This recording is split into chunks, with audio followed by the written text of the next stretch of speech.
Bom, Jó 42, verso 2. Quem pode achar para mim Jó 42, verso 2? Eu sei que tu podes, nenhum dos teus planos pode ser impedido. Então, a Bíblia diz que Jó, né, diz que Deus pode tudo, todas as coisas, e nenhum dos planos dele pode ser impedido. Na página 3 da apostila que vocês têm aí, página 3, vocês devem fazer essas lições em casa, né? Se vocês não fizerem em casa, o nível de aprendizado é pouco, porque só temos 40 minutos de aula, né? Então há uma necessidade de vocês entenderem que aqui é um curso, e esse curso não é um curso de ouvir, mas de estudar. Então você tem que pegar seu tempinho lá, né? Mas vamos lá, quem criou os céus e a terra, Henrique? Número 1. Deus. Quando a terra foi criada, sobre o que foi suspensa? Carlos Alberto? Foi suspensa sobre a grandeza de Deus, a sua Você tem certeza ou não? magnitude. Tá chutando, não? Se estiver chutando, já. 6, 7. Jó 26, 7, o que diz? Sobre nada, né? A Bíblia diz que a terra foi feita sobre o nada, cosmos, né? Tem o cosmo, mas tem o nada. Sobre a vontade dele, a magnitude. Não, então sobre o nada. Não tinha nada na terra, né? Não tem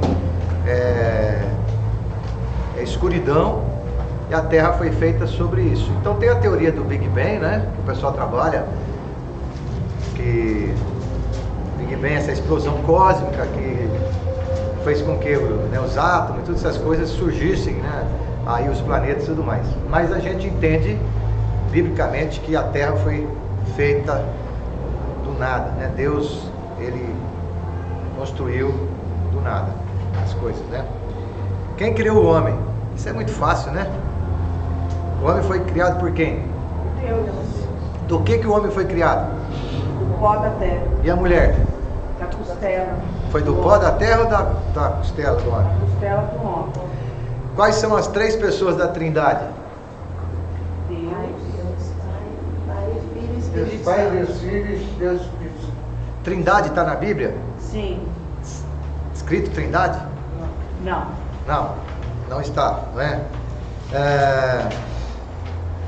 Como é que Deus se manifestou o seu amor por nós? Através de Jesus Cristo.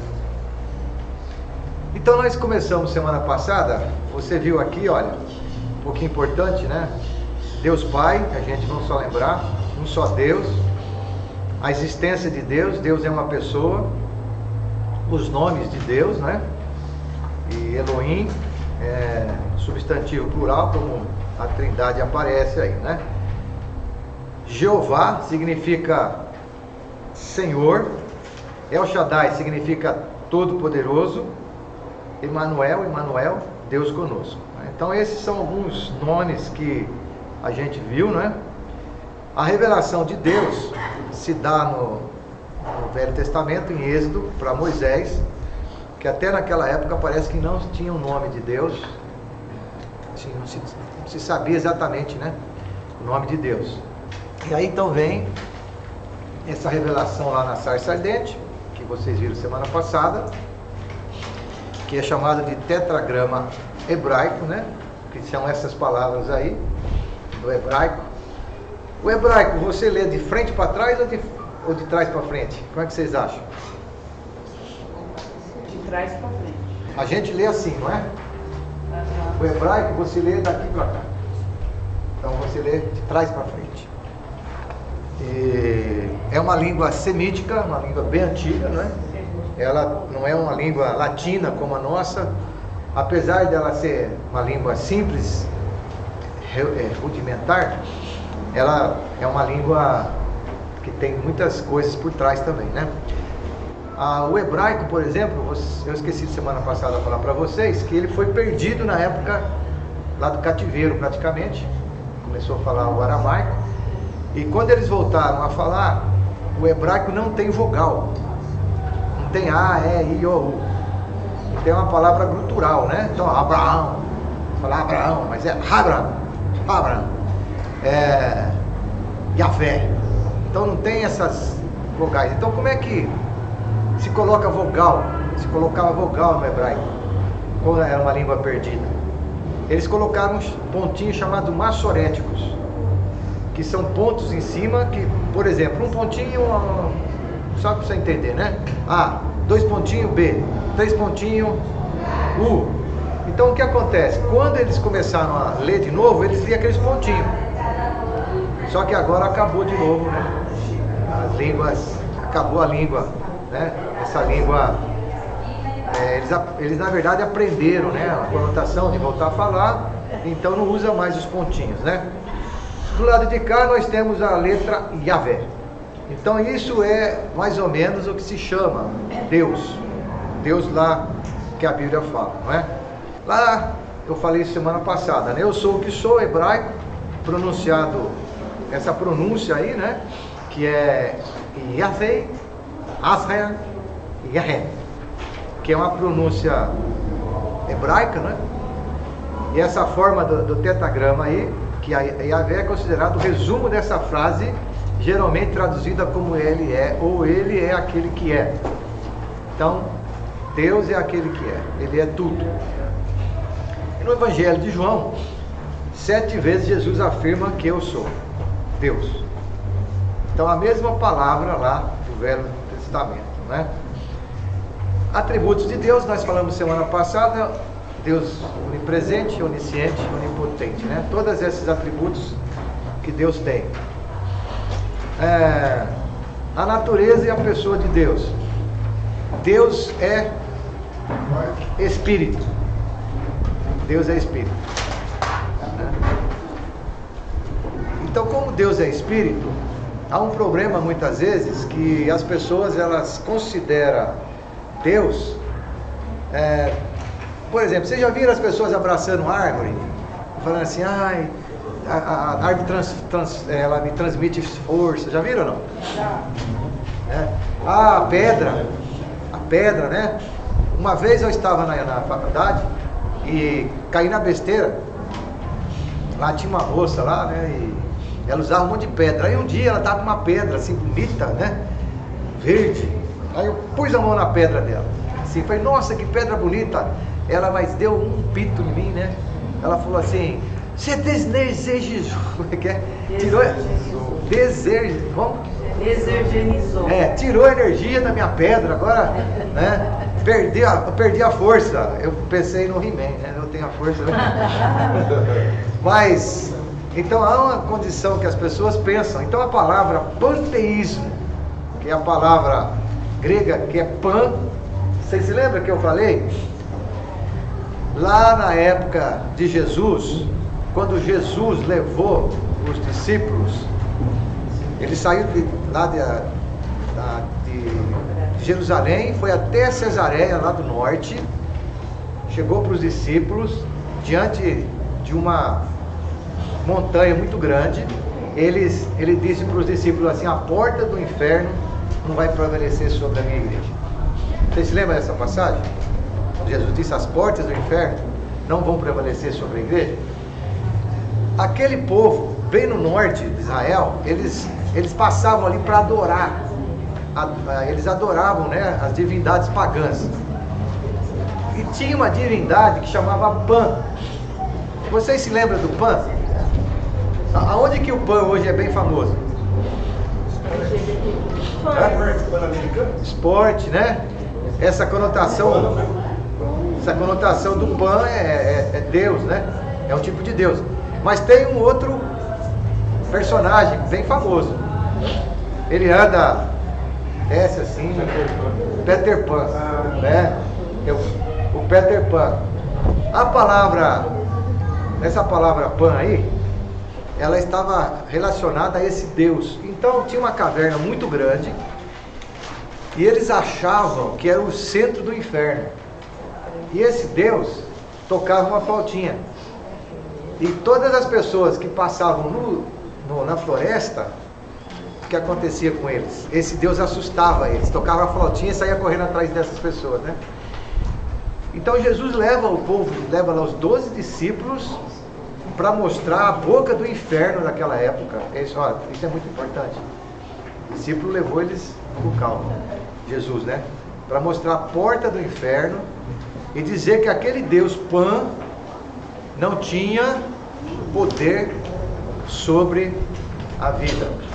Eu estive lá agora nessa segunda vez em Jerusalém, eu estive nesse local, eu visitei essas cavernas, esses lugares onde eles adoravam, né?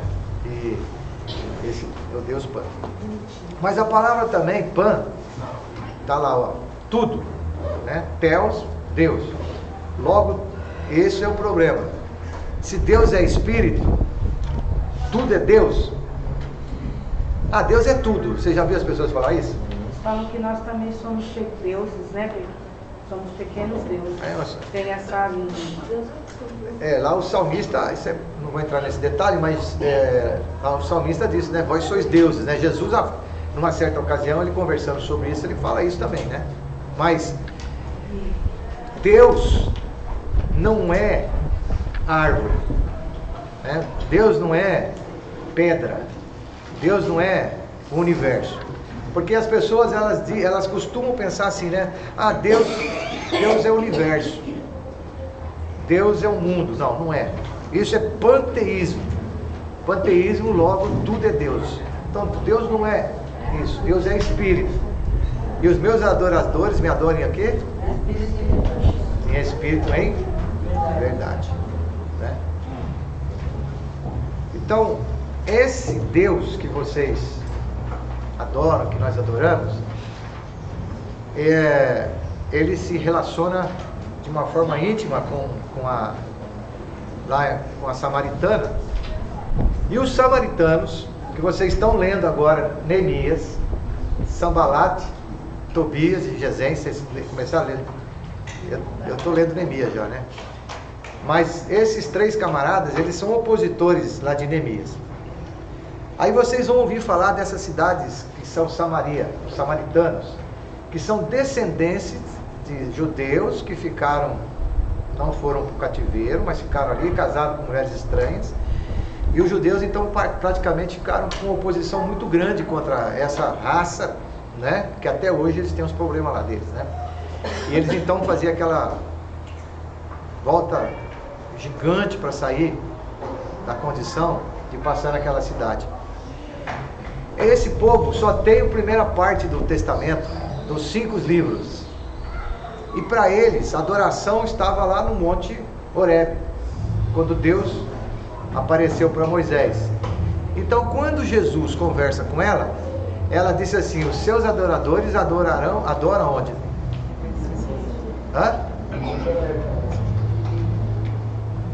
Mas ela está falando dos judeus. Os seus adoradores adoram onde? No templo, né? Vocês adoram no templo, mas nós adoramos aonde? No monte. Por quê? Eles construíram no monte um santuário e eles só têm a primeira parte. E aí Jesus disse para ela assim: vai chegar um dia que os meus adoradores me adorarão o quê? Em espírito, em verdade. Quem é espírito? E quem é a verdade?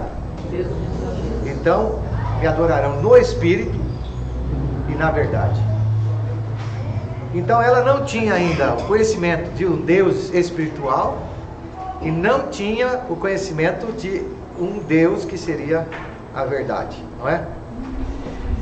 Deus é o Criador absoluto de tudo, mas Deus não é o universo, tá bom? Então Deus não é o universo, tem que tomar cuidado com isso, né?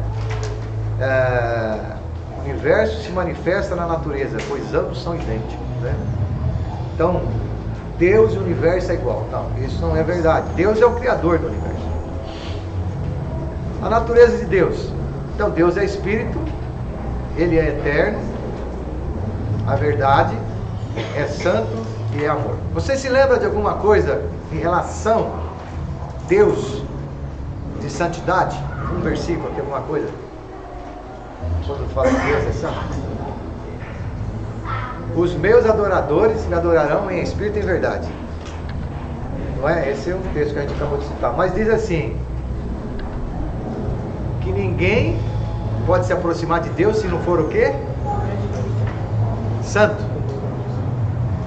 Ninguém se aproxima de Deus se não for santo. Então como é que nós podemos chegar a Deus? Só através de quê? De Jesus, através da santidade de Jesus. O que é que Moisés pediu para Deus lá no Velho Testamento? Ele queria ver Deus. O que ele pediu para Deus? Ele falou assim, eu quero ver você. O que Deus falou para ele? Ele estava vendo a sombra de Deus, só a sombra, não é? Aí Deus falou para ele assim, se esconde aonde? Nas montanhas. Esconde atrás de uma rocha, e quando eu passar, você só vai ver o quê? A minha sombra. Minha sombra. O que Jesus disse sobre Deus? Que ninguém jamais viu a Deus. Então ninguém viu a Deus. Eu tive um encontro com Deus. É mentira. Né? Eu disse assim, eu tive um encontro com Deus. Você não teve encontro com Deus coisa nenhuma. Se você tivesse encontro com Deus, você tinha virado nada, né? Você tinha morrido. Você teve um encontro espiritual, né? Não foi nem com Deus, foi com o Espírito Santo.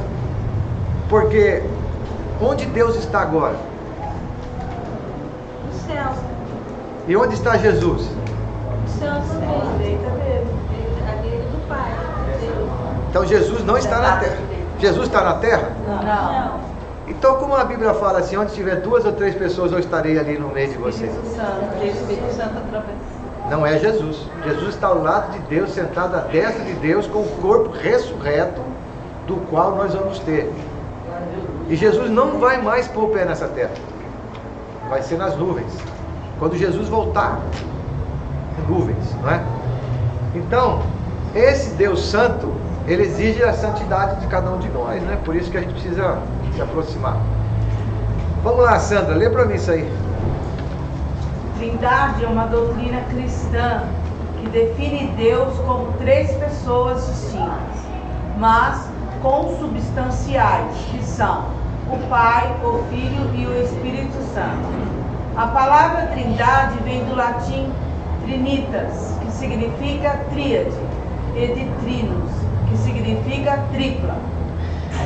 Então, não existe a palavra trindade nas Escrituras, mas existe a forma que a gente está vendo, que a gente entende que é Deus Pai, Deus Filho e Deus Espírito Santo. Então, se você fosse explicar para o seu filho, como é que você falaria sobre Deus Pai, Deus Filho e Deus Espírito Santo? Como é que a gente poderia explicar? Uma coisa bem simples. Silvana, como é que você explicaria? Eu sempre falo, eu já expliquei pra eles que são 3 em 1. É difícil. É um aparelho, né? É o toca-fita, que é o... Eu queria assim se falar, pastor. Por exemplo, eu sou pai, eu sou filho e sou avô. E sou missão. A gente não deixa de ser a mesma pessoa, né? Agora, para uma criança, eu acho que a melhor maneira de você explicar sobre a Trindade é você pegar um ovo, você falar para ele assim, ó, aqui esse ovo é o Deus Pai, o Deus Filho e o Deus Espírito Santo. Aí você quebra o ovo, você separa a gema, separa a clara e separa a casca. Aí você diz para ele assim, ó, a essência da vida é a clara ou a gema do ovo? Gema. A gema. Então aqui é Deus. A clara é Jesus. E a casca é o Espírito Santo.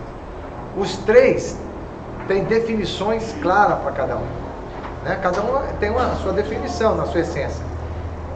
Mas deixou de ser ovo, a casca continua sendo ovo, não é? Tudo Deus. Então, pode falar. Também podemos comparar com o gelo, né? O gelo tem 3 características. Ele pode ser gelo, né? Sólido. Gelo duro, Sólido, gasoso e água. pode ser água e pode ser gasoso também. Então pode ser São também. os três, né? A água, né? Sólido, líquido, gasoso. A água. Vamos lá, dona Sandra, será que você é boa leitura? Lê de novo lá. Doutrina da Trindade foi desenvolvida entre os séculos 2 e 4 depois de Cristo. As Escrituras afirmam que Deus é um e que não existe outro igual ou semelhante a Ele. No entanto, a unidade divina é também uma unidade composta por 3 pessoas divinas e distintas. Então, essa é uma outra situação que é, por exemplo, o Testemunho de Jeová usa isso, e outras igrejas, né? Algumas outras igrejas, porque essa doutrina ela foi trabalhada só no século II, e olha lá, e no século IV, depois de Cristo. Então, no ano 400, é que essa doutrina foi desenvolvida. Então é uma doutrina relativamente nova. Por quê? Não foi uma coisa assim que estava escrito lá nas escrituras. Tanto é que no começo, os judeus, quando foram se convertendo, havia muita dificuldade, né? Até que houve uma cisão do judaísmo com o cristianismo. Até que depois teve uma cisão, porque o judeu chegou numa época e começou a falar, não, peraí, só tem um Deus. Aqui vocês têm 3 deuses, vocês são politeístas, né? Mas a ideia de verdade é que a essência de cada situação de Deus é uma situação de que ele age de uma forma especial, não é? Então, você recebeu semana passada aí a folha, quem não recebeu ainda Sandra tem algumas ali, né? Nós vemos aqui, ó, nomes e atributos de Deus. A gente falou aqui antes de você chegar, né? Acabei de falar um pouquinho. Alguns chegaram depois, né? Deus é onipresente. Ele enche a terra, ninguém se esconde, está tudo no lugar. Todas as coisas dá para ser encobertas, né? Perto está o Senhor. Então, o salmista diz: se eu colocar minha cama lá no mar, o Senhor está lá. Se eu ir pro espaço, Deus também está lá. Então Deus, Ele, na sua onipresença, Ele está em todos os lugares, né? Ele vê todas as coisas. Ele tem esse atributo, né, inerente dele. E por isso que o pecado não dá para esconder. Uma das consequências do pecado é a pessoa se afastar de Deus, se afastar da igreja. Então a pessoa fala: por que ele sumiu da igreja? Porque está em pecado, né? O pecado, ele faz com que o homem se afaste de Deus, porque Deus é santo. Então a santidade de Deus é inerente. E Neemias entendeu bem isso no capítulo 1. Ele diz lá, né? Ele fala assim: olha Deus, eu e o meu povo pecamos contra o Senhor, nos perdoa, não é? Então por isso que nós somos o cativeiro. Deus é onipresente, Ele conhece todas as coisas, sabe de tudo antes de nós pedirmos, e não existe nada encoberto para Ele. Se Deus sabe de todas as coisas antes de a gente pedir, Dieres, então por que a gente ora? Se Ele já sabe tudo que você precisa. Pelas nossas vontades, nossos desejos aqui na terra, que sigam a vontade dele, para nos fortalecer também, para que ele entenda que a gente está buscando a ele. Então, se Deus, Ele sabe tudo, existe uma corrente que diz que não precisa orar. E eu conheço pessoas assim, aqui da nossa igreja. Você vem orar quarta-feira? Não, para quê? Deus sabe tudo. Pastor Marcos, é uma ilusão esse negócio, ficar pedindo a Deus, você está gastando seu tempo. Então eu assim, tenho muita dificuldade de conversar com pessoas assim, né? Orar? Eu não oro. Na hora que está orando, a igreja está orando, está sentado. Está sentado no culto. Mas por que eu vou orar? Aí Deus já sabe de tudo. Então eu vou gastar meu tempo, né? Então, mas o que Jesus ensinou? Pra gente orar, pra orar no quarto. Foi a única coisa que os Palestra. discípulos pediram para que ele ensinasse. A orar. Ensina a orar. E ele orava, ele era o exemplo. Por isso que os discípulos chegaram nele. E viram, porque ele ficava horas e horas orando.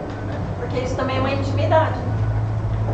Relacionamento com Deus, né? Depende. Se nós somos imagem e semelhança de Deus, no sentido de intelecto, né, emoção, então Deus quer ter esse relacionamento com a gente, essa amizade. Eu entendo isso. Por que nós temos tanta dificuldade nesse relacionamento com Deus? De ler a Bíblia, de orar. Não deveria ser natural isso para nós, mas por que a gente precisa se esforçar?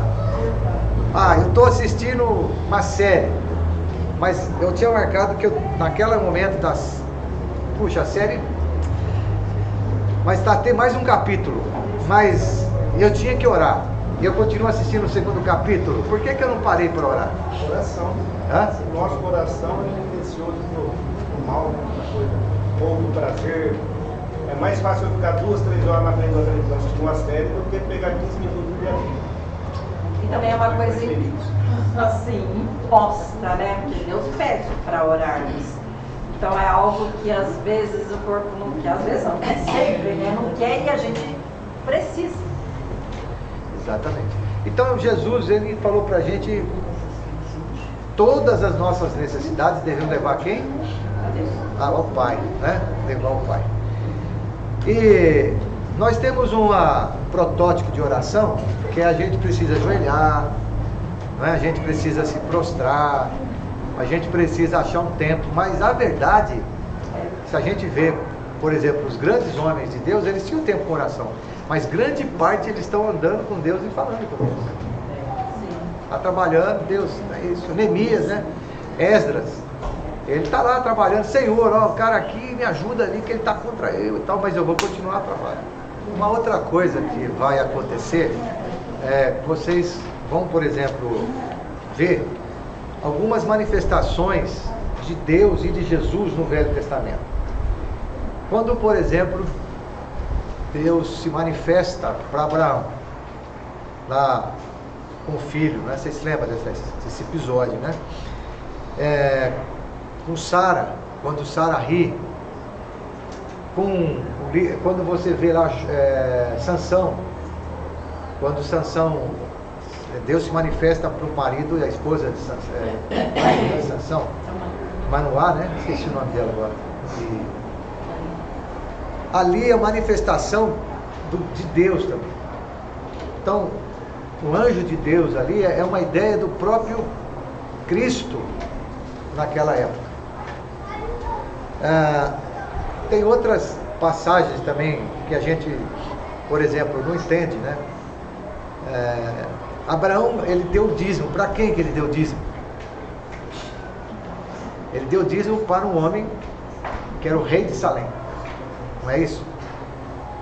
Quem é esse rei de Salém? A Bíblia não fala nada dele. Então, uma manifestação de Jesus, Salém seria Jerusalém. Então, Abraão está dando o dízimo para o próprio Cristo. Porque para quem que Abraão está dando o dízimo? Se não tinha uma religião ainda formada. Mas ele foi lá e deu o dízimo de tudo, né? Então, há os lampejos de Deus também, na manifestação de Jesus Cristo no Velho Testamento, que vocês depois vão ver, né? Pastor, Rebeca também. A Rebeca, quando o menino estava brigando, aí ela estava achando meio esquisito.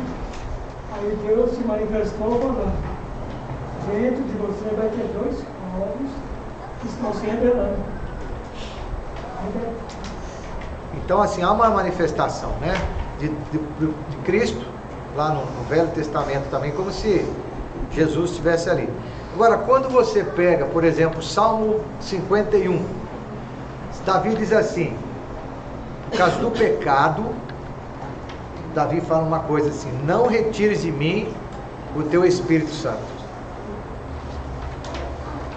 Qual que é a ideia de Davi? Agora, por exemplo, no Novo Testamento, a Bíblia diz que nós podemos extinguir o Espírito Santo, podemos entristecer o Espírito Santo, mas Davi está pedindo para Deus não tirar o Espírito Santo dele. Porque qual que é a ideia, essa ideia do Velho Testamento? A ideia do Velho Testamento é que o Espírito Santo de Deus, ele não está presente. Ele vem e volta.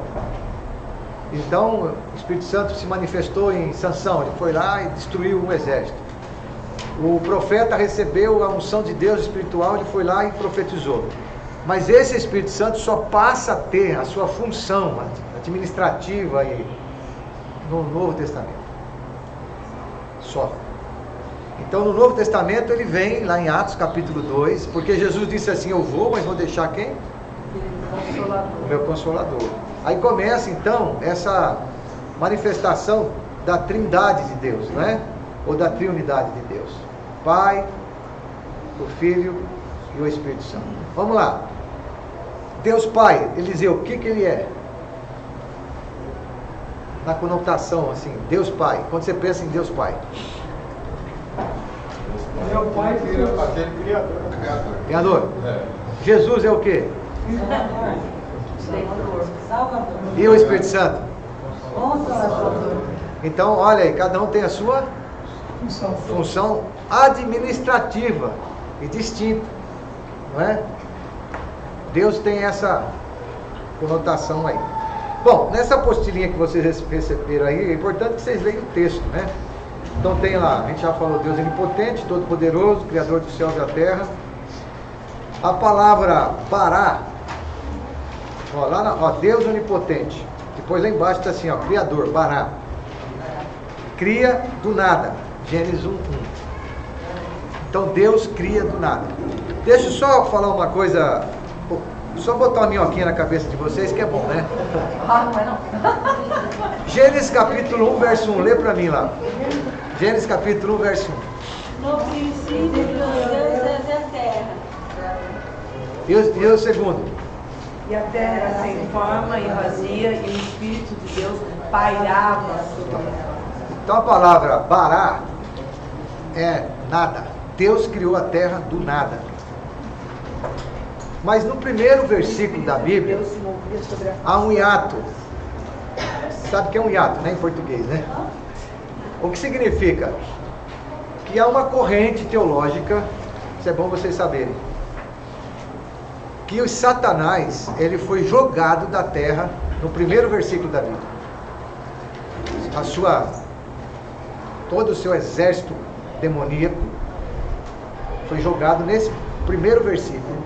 E ele vem para a terra e ele então faz uma destruição, uma devastação, porque a terra tinha sido já feita. Então, existe um grupo que diz que esse grupo, os animais pré-históricos estão todos criados aí.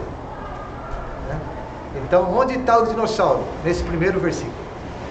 Mas Satanás vem e ele então destrói a terra. Ele está furioso. E aí Deus então, do nada, constrói de novo. A gente não sabe se isso é uma realidade verdadeira, né? Mas assim, existe muitos teólogos que ensinam sobre isso daí. Então, mas existe outra corrente, que o mundo foi criado em 7 dias.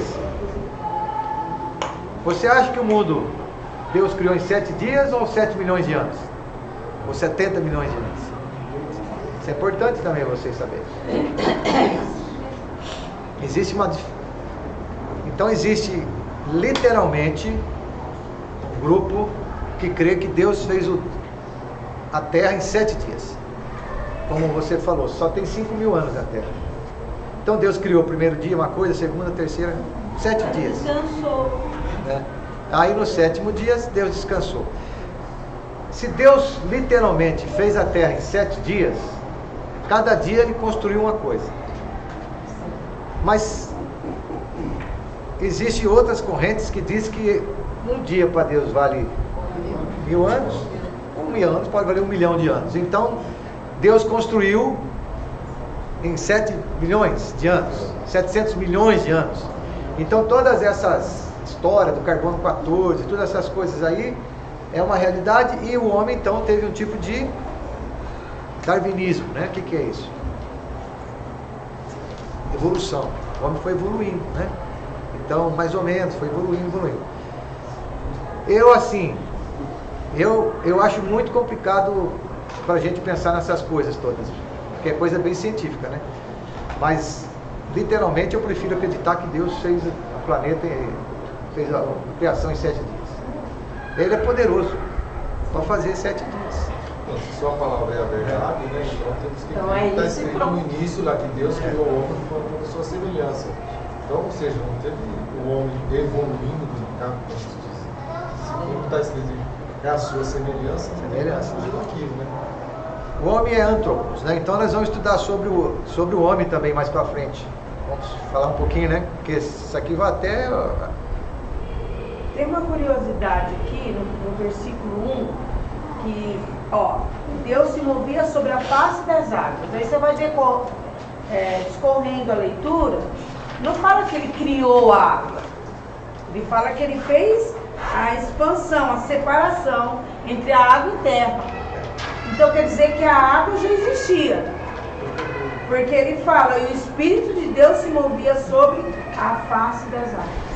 Então é bem curioso, né? Então, esse é o... Sandra pegou aí um versículo, essa parte, que é a parte que eu falei do Satanás, né? Porque já existia. Agora está lá. Né? O texto está dizendo que já existia água. Né? Mas por que já existia? Se Deus começa a construir isso, ó. Ele é o Criador de tudo. Pois é. Como é que existiria Então como é para a água onde? que... exatamente. Então por que já existia água? Então assim, essa ideia dessa expulsão de Satanás, né? E essa destruição em massa do planeta pelo diabo, por causa do pecado do próprio Satanás, não é? Bom, a natureza de Deus, como nós vimos, ele é espírito, é eterno, é santo e ele é amor, né? Todas essas qualidades são atributos de Deus. Pergunta, gente, pra gente estar aí encerrando, né? Esse tempo aí. Dúvidas? Se vocês têm, eu também tenho, tá? Como a Sandra falou da água, né? No princípio Deus criou o céu e a terra, então não tinha céu também. Então, também Não vem. existia céu. Não existia céu, né? Como vivia? Como foi o princípio? Como que Deus, a essência de Deus, como que ele se tornou Deus? Como que ele veio, né? Não, essa pergunta é muito difícil.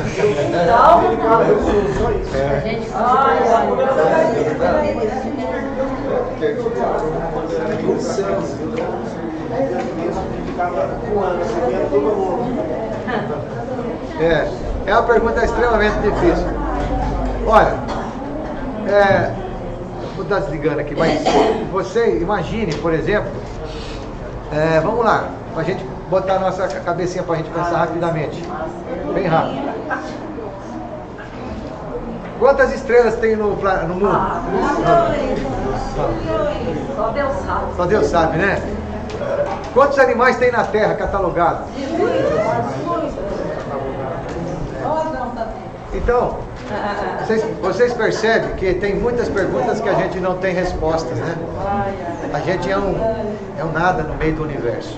Então por isso que a gente precisa dar graças a Deus pela grandeza de Deus, né? Dar glória a Deus. O Senhor como é tremendo, né? O Senhor é maravilhoso. E para encerrar, o Eliseu falou uma coisa só para vocês ir embora pensando, né? Deus criou o homem à imagem e semelhança dele. Então, o homem foi criado nessa condição de imagem e semelhança. Então, quais são os atributos que o homem tem de Deus? Intelecto, inteligência. Inteligência, que mais? Emoção. Emocional, Deus ama, o que mais?